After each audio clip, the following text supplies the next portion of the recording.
What's up, G Show Land, and welcome to another episode of the G Show Podcast. I am G1, and things ain't good in Warner Brothers land. And that's the basis of this podcast. Before we get into it, joining me, as always, my right hand, G95. What's up, brother? Hey, it's G95, the person. Yeah, that's right, it is. Also joining us, G62. What's up, brother? Hey, guys, G62 here. And, of course, I am G1. Let's get right into it, okay? This is a Batman-centric podcast. And I don't mean just Batman. I mean the Warner Brothers cinematic universe, in my eyes and my personal opinion, is in deep, deep trouble. The other day, yesterday to be exact, 2 days ago, I'm sorry, Monday to be exact, Ben Affleck dropped out of the director's chair. He dropped out from directing The Batman. Now, he's still producing it. He's still starring in it. He's still writing it, apparently. But he's no longer directing this movie. And that makes me mad. That makes me a mad, sad G1. I'll tell you why. Because when Ben Affleck was announced as Batman, my head almost exploded.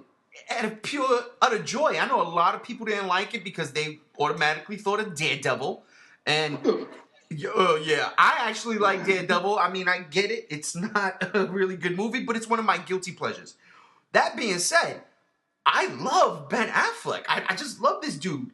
So when he was he's going to be Batman, it blew my mind because not only am I saying to myself, holy shit, Ben Affleck is going to come in here and just crush this role.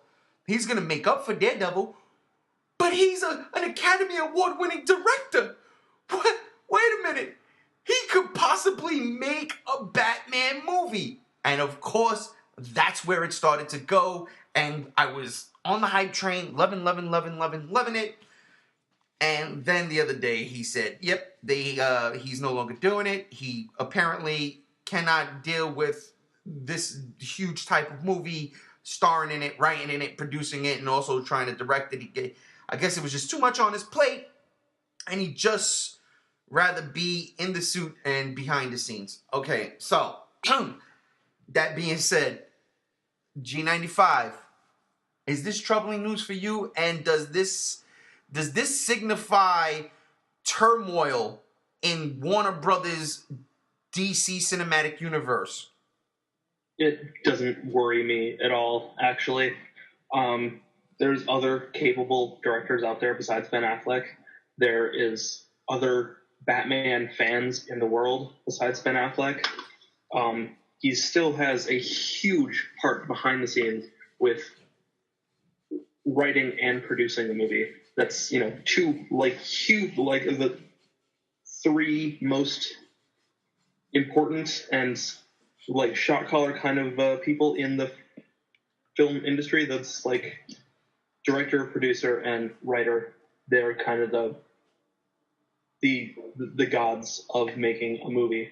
And he's still two of those three, and also he's the star, so he's definitely going to have some say in Batman wouldn't do that kind of thing. So it doesn't really worry me at all. I know there's lots of rumors about turmoil in Warner Bros. And DC and stuff right now, but I don't buy them.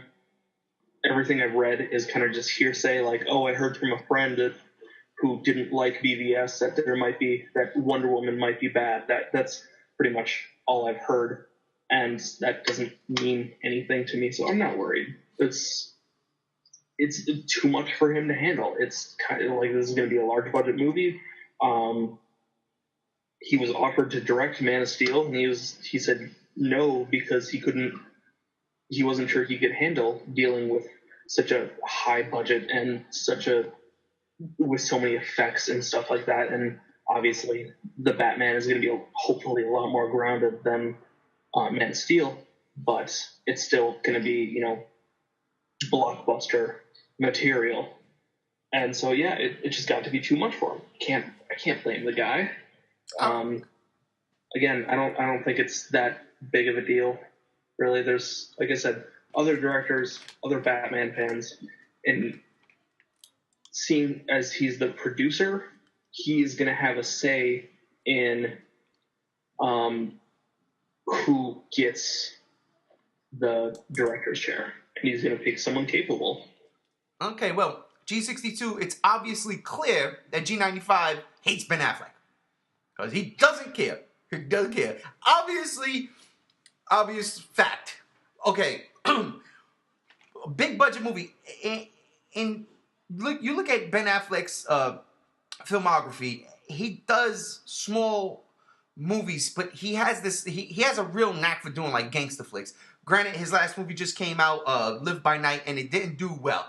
But he has a knack. Like, if you see The Town, it's a very engaging movie, and it's gangster flick. He could bring something like that to Batman. I don't think it necessarily needed to have such a gigantic budget. We're going to get into that in a bit, though. We're going to get into that in a bit, and I definitely want to get your opinions on that. But let me jump to you, G62. How do you feel now that Ben Affleck has jumped off of the director's chair, and he's still on board with this movie, producing, writing, and starring in it? But now that he's off the director's chair, how does that bode, and does it affect the bigger picture of the DCU, cinematic U? It worries me because many interviews, even when it was announced, he was very psyched in directing it, writing it, everything. He wanted to be the top notch of it. And as the months went by, I feel like I even seen interviews, like live interviews with him, and he started like fumbling his questions, and I saw the worry in his face.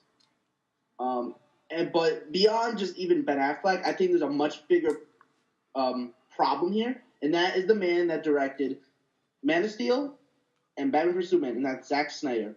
He is, I feel like, Warner Brothers' go-to man, even though he has caused all these problems. He has his hands on Wonder Woman now. He has his hands on Justice League.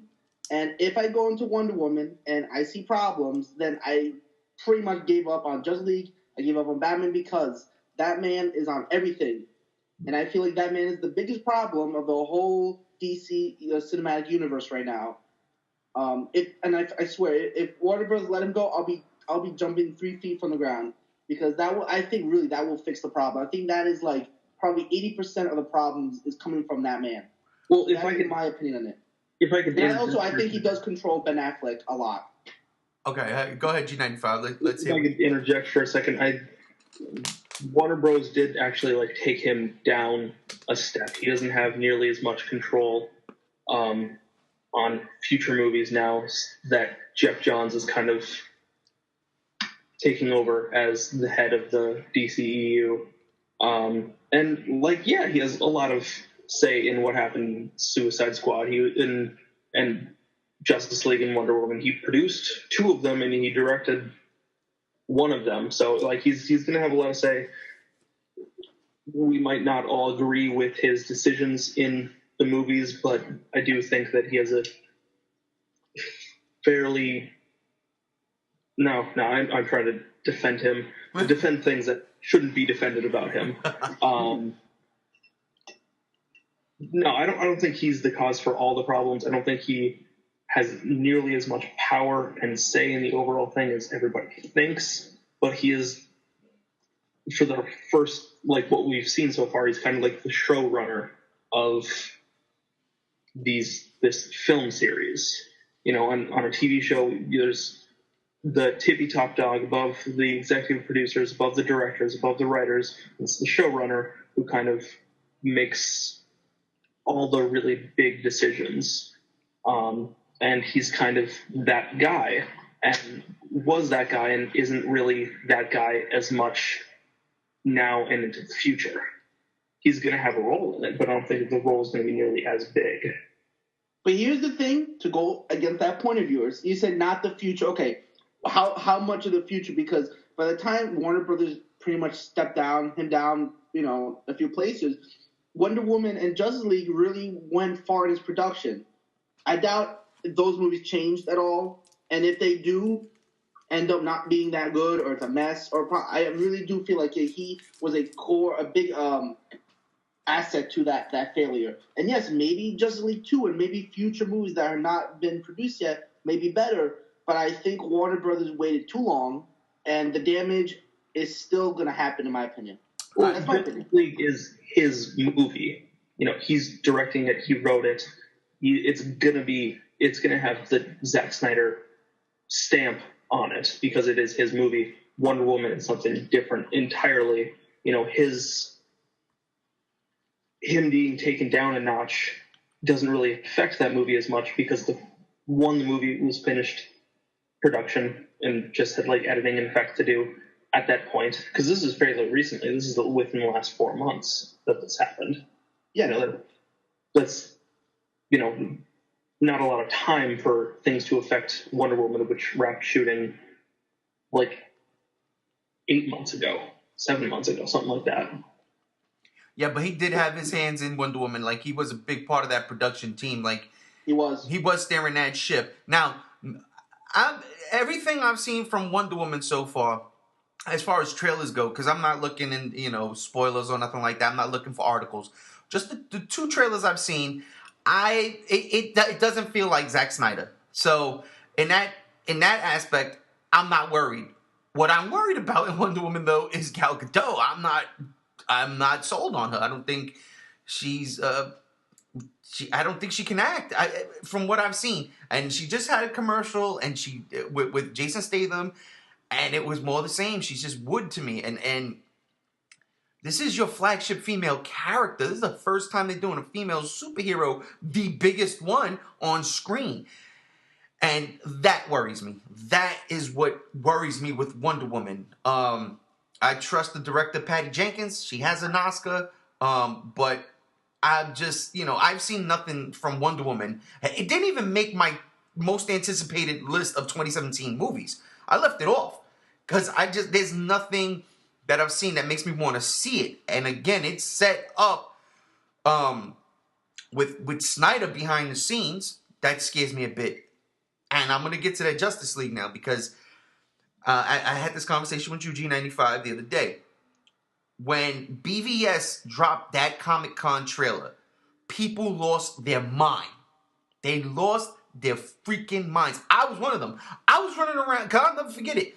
I was barbecuing at my poolside, and I couldn't even see the trailer good because the sun glare was too much for my phone.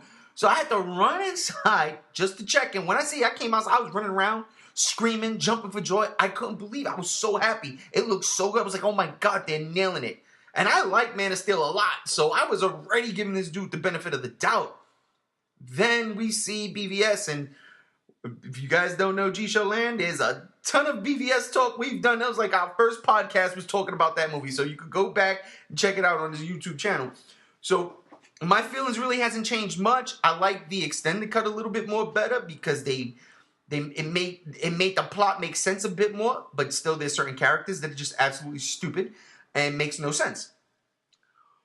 So I was disappointed with that. And then when we seen this Justice League Comic-Con trailer cut, whatever you want to call it, again, I was like, oh shit, and they didn't show you the action. They showed you a couple of sequences, a couple of scenes, Batman, Aquaman, Batman in the Flash, them walking, but shit like that. I'm like, oh, and I was open again. I was bought. But again, I'm worried though, because I was already fooled the first time with BVS. And I worry about Justice League because this dude is all up in this.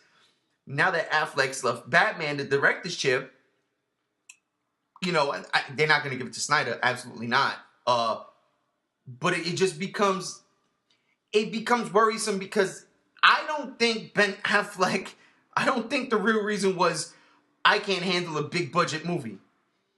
It could have a big budget, but in his style, it would have been a smaller movie. To me, you see the way this Logan movie's coming out, this doesn't look bombastic like the last 2 Wolverine movies or any of the X movie. This looks like a small, self-contained story, and it looks freaking excellent. That's what I think we would have gotten from Ben Affleck. He wouldn't have made this crazy Tim Burton Batman.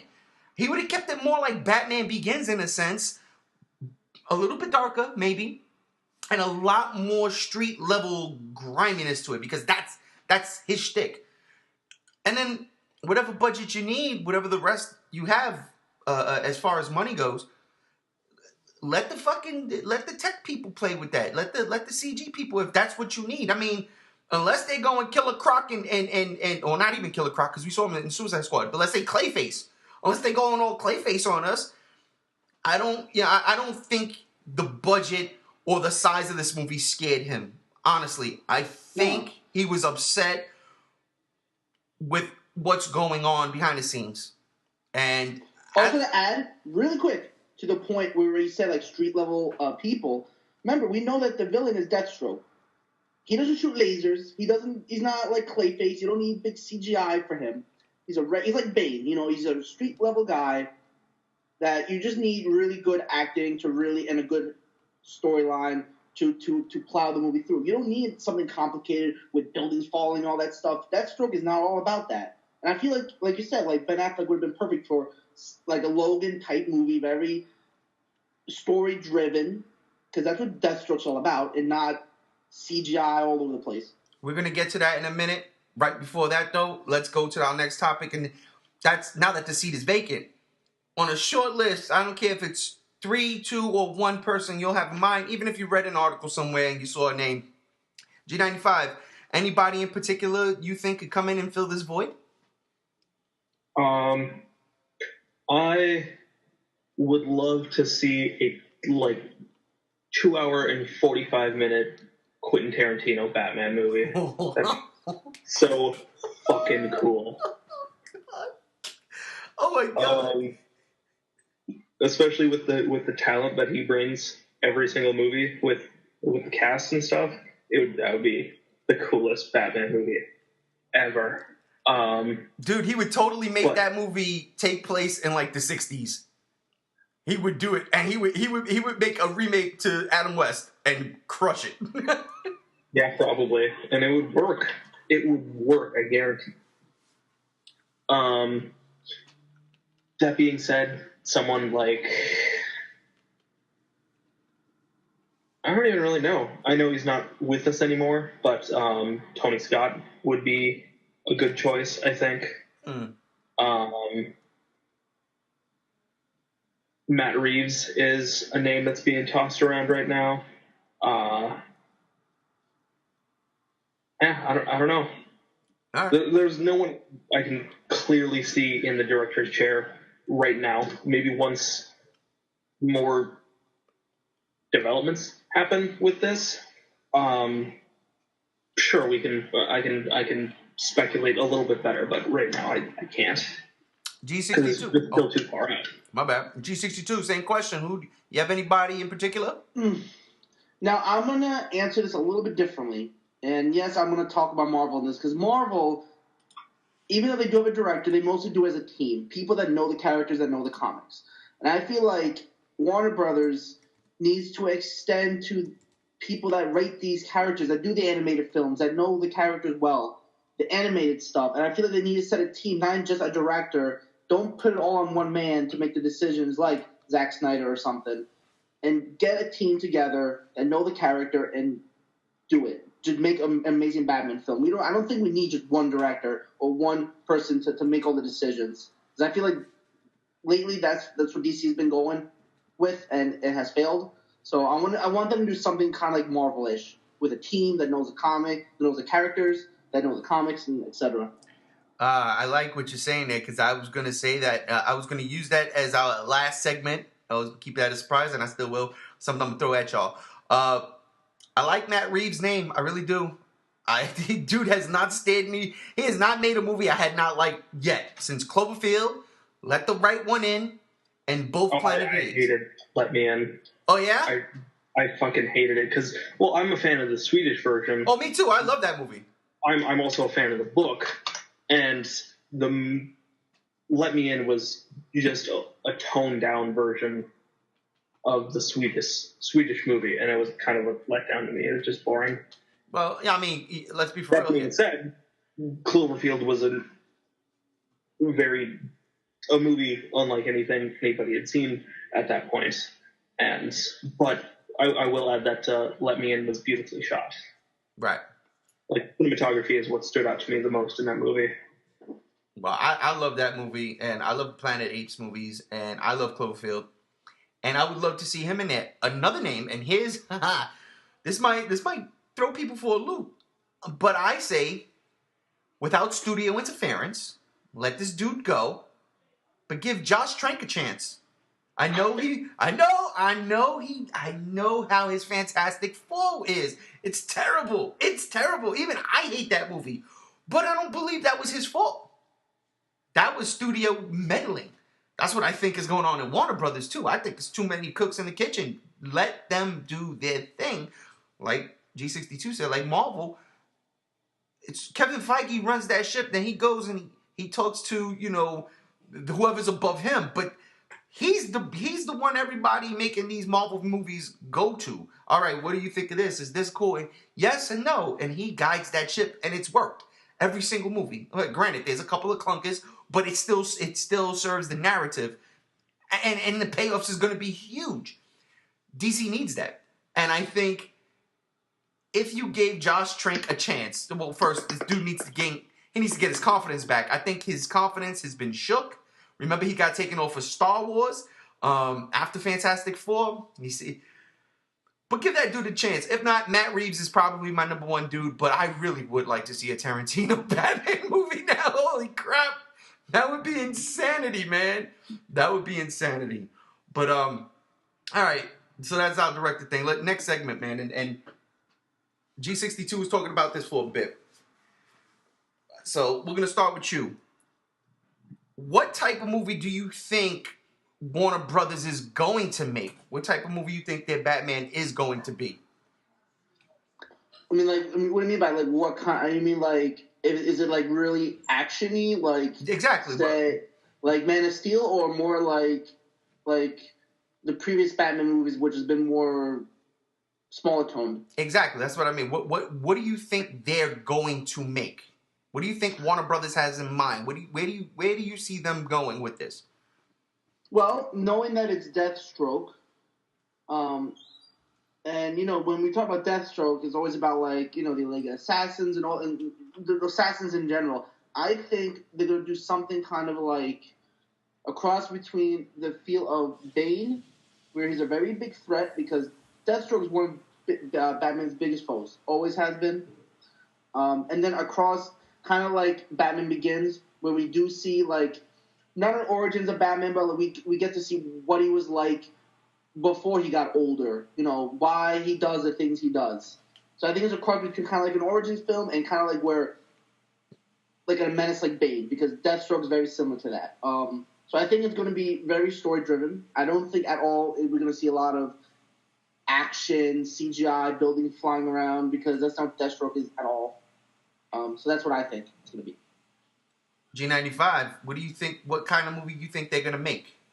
I think it's going to have a small story, like something that could be a story that could be told on a really low budget, but it's going to have a whole shit ton of unnecessary action and just bullshit to justify the huge budget it's going to get. That's funny. I mean, I think it kind of akin to a darker Suicide Squad, because that's a very small story with they're just throwing confetti and sprinkles and the just everything into the sink, and then it's just jumbling it up and then throwing it out there to your local theater, and I think that's what it's going to be like. So you're saying, because the only reason why Suicide Squad is like that is because they introduced a magical being. Now, unless they change Deathstroke, I don't see how he can be something on par with that. No, I'm saying Suicide Squad was a movie that had a lot of unnecessary kind of explosions and just big things happening in a small story. It had nothing to do with Enchantress or her brother. They could have used her on a smaller scale and it would have been fine, but they made that movie a lot bigger than it needed to be. Yeah, it was just... And I think that's probably going to do. Though, to be fair, a lot of the explosions did come because, remember, they had to fight those creatures and stuff, and there was hundreds of them. And they were magical beings. They're not like regular humans or assassins or something. I don't think...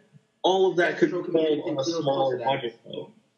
That entire story could be scaled down massively, and it would work better. Oh, yeah, I agree. Yeah, I mean, you see one team movie, you've seen them all. I mean, think about it like this. The only team movie you haven't seen, like, besides X-Men The Last Stand, is the X-Men movies where they don't just throw a bunch of nothings at them. The first Avengers did it. The Chitauri came through the portal, and it was just cannon fodder. The second Avengers did it. There's a million Ultrons all of a sudden. And then Suicide Squad did it with these, magical muckmen. That's what they look like, muckmen. And by the way, David Ayer did last week go on record and apologize for Suicide Squad. And when he said if he could go back and do it over, he would have made the Joker the villain and made a smaller movie. I really, really like what he said there. Because, I've seen Suicide Squad now like 4 times, and it's, I don't love it. But, you know what I mean? Yeah, the novelty is starting to kind of wear off for me, too. Exactly. But yeah, I agree with both of y'all. The movie I think they're going to make is a smaller film. I mean, it has to be, right? Batman's a street-level character, in all honesty. Yes, he jumps off buildings and glides and has, the grapple. He has his batarangs. But the essence of it is still he's a crime fighter. And he's a detective.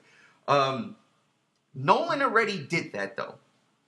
He already did that with his Dark Knight trilogy. He really... with the exception of the detective part, because I'm still looking for that.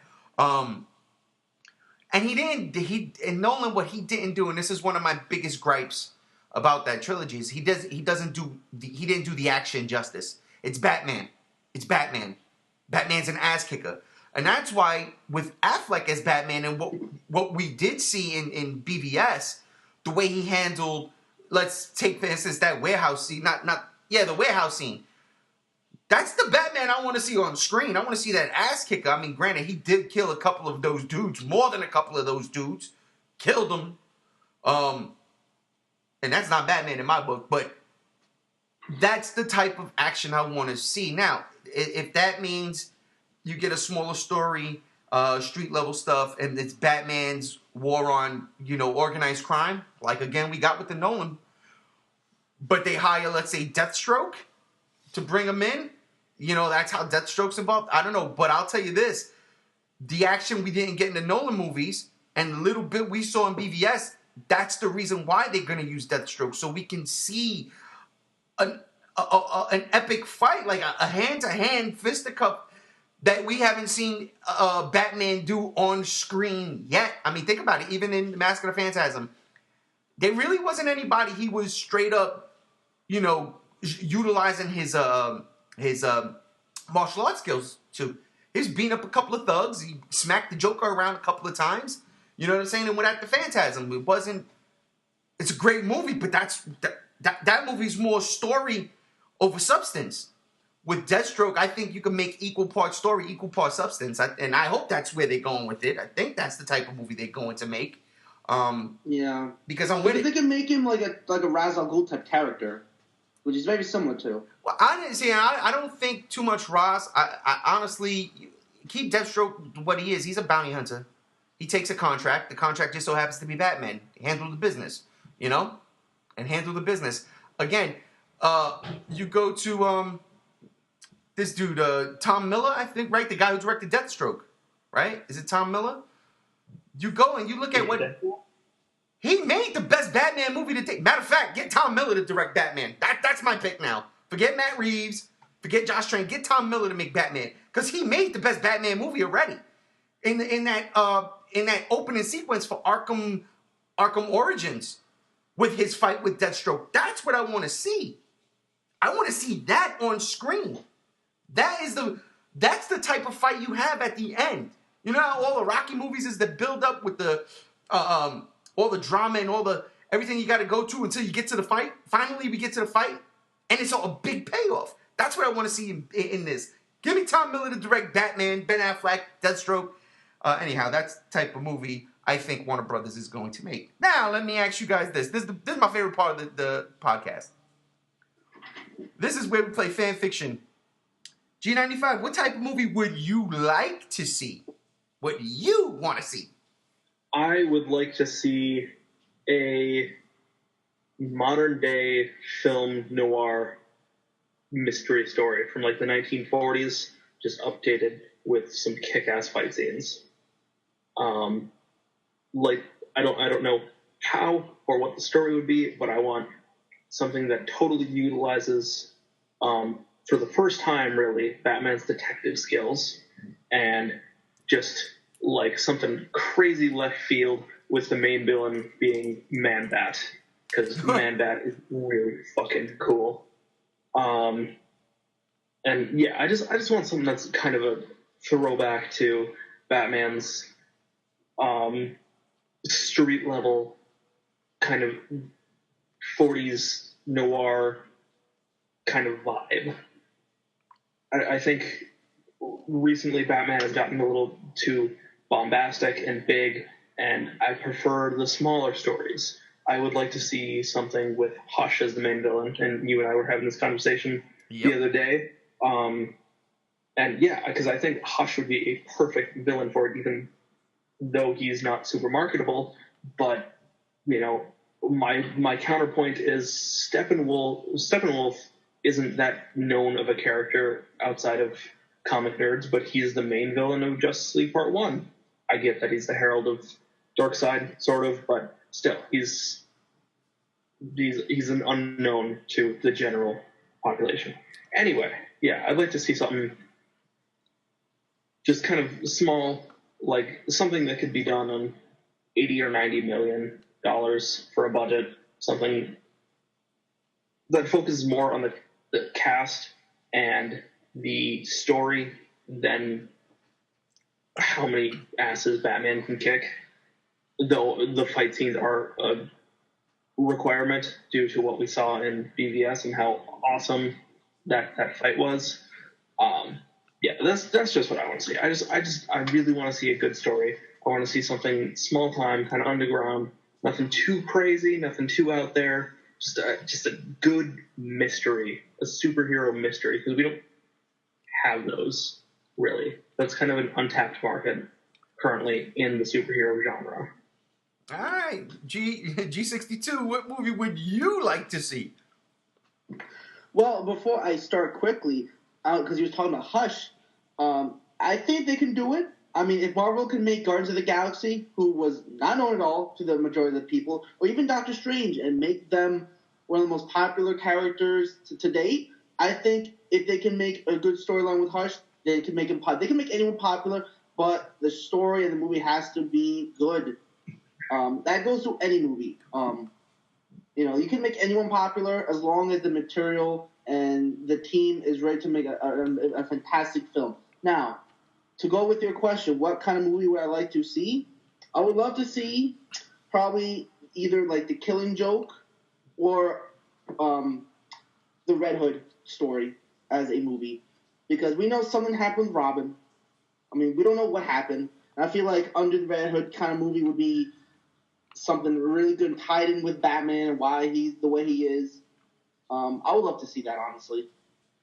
Now, to your point with Guardians of the Galaxy, I would say this. Nobody did know who Guardians of the Galaxy were outside of Marvel fanboys and fans of Guardians of the Galaxy.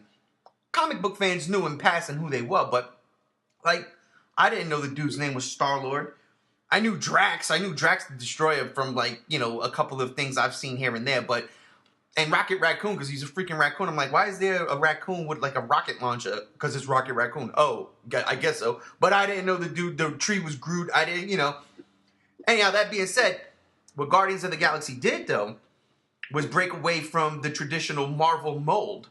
It took place in space, and what we got was the closest thing to Star Wars since Star Wars. And it resonated with people who love sci-fi, fantasy, and space operas, and that's what Guardians was. That's why and not only that, but they had that sick soundtrack, and it worked, unlike Suicide Squad, where it was like, oh man, sick soundtrack, let's throw everything in it. No, dude, this isn't a club, it's a movie. You know what I mean? Come on. So, and the humor was great, too. And the humor was, that massive props to James Gunn, though. You know what I mean? It's James Gunn. The dude's, he's just one of those guys who gets it. That's why it's so good. And so I think, not that Hush can't work, But when you use, like, say, Guardians as an example, those movies are going to be two completely different things. And on that scale, Hush won't work. Unless. And here's where my idea comes in. I straight up agree with both of you. I would use Hush, but I would not use Tommy Elliott. Because to me, Tommy Elliott he's... I was telling G95 this the other day. In wrestling, you got your main event roster. Tommy Elliott, he is not on the main event roster. He's not even in mid-card. He's a dark match. He's the matches you see if you go to the show live. You don't even get to see it on TV. That's why I can't use Tommy Elliott. But what I would do was take the Hush storyline and... Spoilers, if you guys have not read this comic book and you're a Batman fan, that's just a shame on you. It's been around for almost 20 years. Well, about 15. I would use Jason Todd as Hush. I would absolutely use Jason Todd. Now, this is how I would make this movie. It'd be twofold. It'd be The Killing Joke, and Death in the Family and Hush. It would be both. I would use Jared Leto as the Joker. We would see Jared Leto kill Robin. We would see Batman angry and, about it. And then it would jump to the future and the Joker's escaped, but his face is missing. I would do that whole thing. I would have Jason Todd take his face. I would do the whole damn thing. You want to make a crazy dark Batman movie? I would do that. And instead of Deathstroke, the fight would be between Jason Todd and Batman at the end when he reveals he's Hush. Because that's a mystery in its own right. You talk about you want a good mystery. That comic book was a great mystery. Because you had no clue who this dude Hush was. And then when he uses the Batarang and cuts the bandages off and there's Jason Todd, that was the biggest payoff until the rug was pulled out from under my feet. And no, that's just Clayface. Jason Todd's dead. That's why they brought Jason Todd back, because so many people were pissed off when that happened. And I remember that, because I was there. I bought that comic book day one when that issue came. I was buying, because I was, at that time, Midtown Comics, shout out New York City, Times Square. I was in the comic store every Wednesday. My comic book collection was stacked. Me and my boy used to call each other, every day. Every time we had a Batman book and finished reading, and especially Hush. Because I remember him calling me, because he got home before I did, and he called, God, shut up. When I get home, I'm going to read it. And I read it, and that issue, that reveal at the end of Jason Todd blew my mind, as well as a million other people, I swear to God. But for them to backtrack and say, no, that was just Clayface, that was Tommy, I hated that. Because who's this Tommy Elliott character? You just introduced him here, and he knows all this stuff? Get out of town with that bullshit. So I would actually use the Hush. I would use the character of Hush, but instead of it being Tommy Elliott, it would be... Jason Todd. It would be Jason Todd. And I think that would be a perfect way to bring him into the universe. You don't need 20 Robins running around in the Batman cinematic universe right now. You don't. If Jason Todd was the first Robin and he died, so be it. Or... Even if there's a Dick Grayson running around somewhere, and he left, you could do, because again, Suicide Squad, they had the perfect opportunity. Clint Eastwood's son, I think it's Scott Eastwood, he played the guy GQ. He looked like Dick Grayson, like that's Dick Grayson. If this dude could have been Agent 13 or whatever the hell that comic book was during the 52. And it was perfect. He could be undercover. Things like that could work. They don't pull the trigger, and it's just like, So anyway, that's the type of movie I would do. I would have the Joker involved. I would have Hush. The mystery is who is Hush, and you see Batman trying to connect the dots, and boom, the payoff would be it is the dead Robin, or so you thought. That's what I would like to see. But anyhow, last thing. So I'm asking both of you guys this.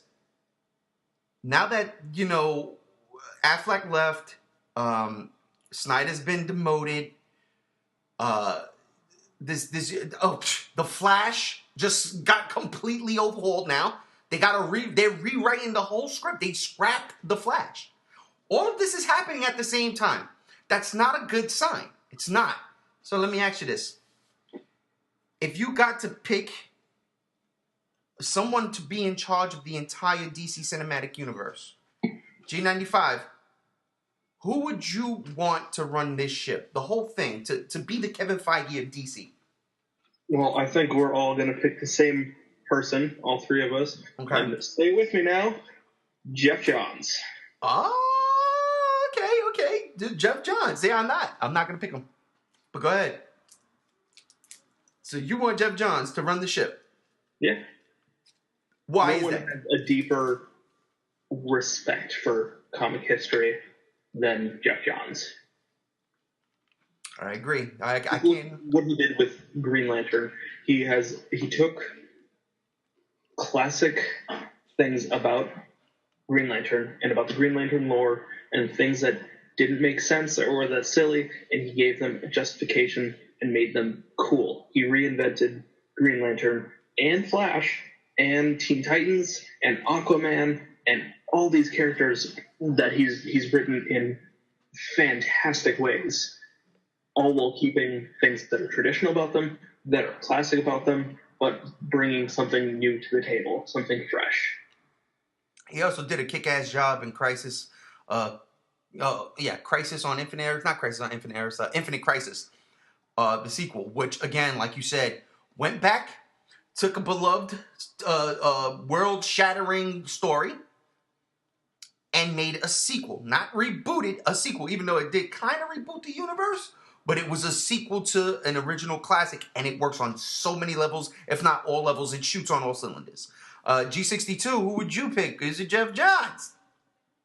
Not at all. Actually, someone you probably know, but probably you're not even thinking of. I was going to say Bruce Timm. Ah, Bruce Timm. Now, my reasoning is, we all know that he created the Batman animated series. Wow, excuse me there. And we all know that a lot of his inspiration was the 1989 Batman movie. Now, he's done so many animated films throughout the years, and not one of them, in my opinion, sucked. You know, he hired amazing voice actors every single time. He's made incredible storylines every single time. You know, he knows his characters. He knows the storylines, and he can reproduce anything within a year flat. Like, I think he would be perfect. I think he would fix all the problems that's happening right now. And honestly, even though it's animated stuff, it's all about the storylines, and I think he's the perfect man for the job. Well, G62, you hit it right in the fucking head. I also was going to say Bruce Timm. No lying. No, don't get me wrong, G95. I love Jeff Johns. I really do. But Bruce Timm has created some of my all-time favorite things in geek culture. Batman the Animated Series, Superman the Animated Series, Justice League, like Batman Beyond. All of these things, these are some of my favorite things in geek culture. Like, I always loved Batman, but that really solidified it, threw it over. Just seeing with him and Paul Dini done. And yeah, not for nothing. Why not give this dude a shot? He's proven. Let him be the voice of your cinematic universe. And here's what you do. If the ship is sinking, okay, and for all intents and purposes, it looks like it is, this is how you save the DC cinematic universe.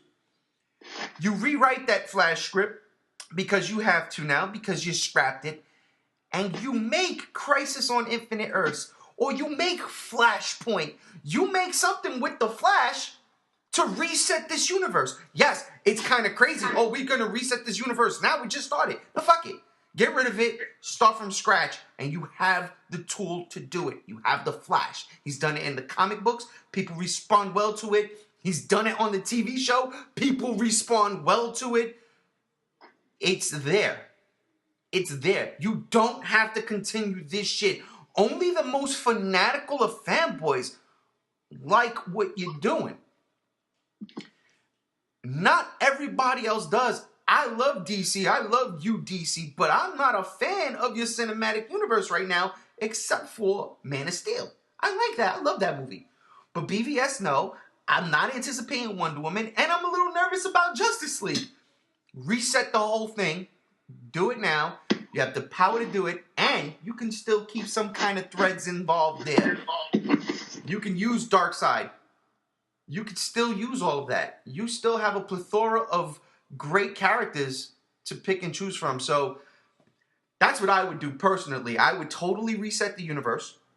I would totally bring Bruce Timm in. Fuck it, bring Bruce Timm and Jeff Johns. See if they work together well. But I'll tell you right now, Bruce Timm is definitely the dude I would have running this ship. He would be my Kevin Feige. And see, well, don't get me wrong. I like Bruce Timm. I'm as big of a Bruce Timm fan as any one of us. Batman the Animated Series is the definitive Batman for me.